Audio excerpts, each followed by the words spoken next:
Les humains se remémorent souvent la révolution industrielle lorsqu'ils évoquent le passé. De nombreux manuels scolaires disent que c'est la révolution industrielle qui a permis à l'humanité de faire un bond en avant dans la civilisation. En réalité, la révolution commerciale qui a duré 5 siècles avant la révolution industrielle du XVIIIe siècle était l'ère qui a posé les fondements de la révolution industrielle, achevant ainsi le prototype d'une économie de marché. Pendant la révolution commerciale, la monnaie est devenue le moyen de commerce de marchandises internationales et intercontinentales, faisant de la monnaie, pour la première fois dans l'histoire de l'humanité, un moyen d'échange relativement équitable. La formule monétaire de cette époque était le seul modèle relativement standardisé dans l'histoire de la civilisation humaine, marchandise-monnaie à marchandise. Ce qui est le plus mémorable dans la révolution commerciale, c'est l'âge des découvertes, une période cruciale de l'histoire de la civilisation humaine. C'est l'âge des découvertes qui a posé les bases du système économique mondial d'aujourd'hui. L'âge des découvertes, qui s'étend du XVe au XVIIe siècle, a été le théâtre de l'exploration et du commerce par les aventuriers européens. Malgré les aspects sombres tels que l'ouverture forcée des marchés et le commerce des esclaves, cette période de commerce et d'exploration a effectivement favorisé les échanges interculturels et l'accumulation de richesses, stimulant ainsi le développement dynamique de l'économie mondiale. L'âge des découvertes a vu les explorateurs européens explorer courageusement le monde et rechercher de nouvelles opportunités commerciales. Le voyage de Christophe Colomb en 1492 a été un jalon, il a découvert l'Amérique, ouvrant non seulement de nouvelles opportunités commerciales, mais aussi donnant naissance à elles, échanges colombiens, des interactions étendues et fréquentes entre le Nouveau Monde et l'Ancien Monde, englobant à la fois des échanges matériels et culturels. Pour maintenir la révolution commerciale pendant des centaines d'années et faire passer l'humanité d'un système féodal agraire clos à un système de marché mondial de marchandises prospères, il fallait un moyen d'échange équitable, une monnaie consensuelle, et le respect de la formule « marchandise-monnaie à marchandise ».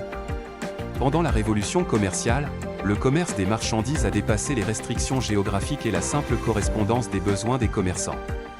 Le commerce de transbordement, le commerce multipoint et multilieux, et le commerce diversifié de marchandises, en particulier le commerce transcontinental, ne pouvait plus être facilité par une monnaie simplement soutenue par la crédibilité d'un roi. Seuls les métaux précieux stables, fiables et rares pouvaient assumer cette lourde responsabilité. En raison de leur préciosité et de leur divisibilité, l'or et l'argent sont naturellement devenus les monnaies les plus consensuelles. Au XVe siècle, Amsterdam est devenu le premier centre financier mondial, et la Compagnie néerlandaise des Indes orientales, l'icône du commerce international de l'époque, utilisait naturellement le ducat d'argent néerlandais pour le commerce avec l'Extrême-Orient. Le ducat d'argent, réputé pour sa valeur stable, est progressivement devenu la monnaie préférée du commerce international. La frappe du ducat d'argent a atteint son apogée au XVIIe siècle, produisant des millions de pièces chaque année.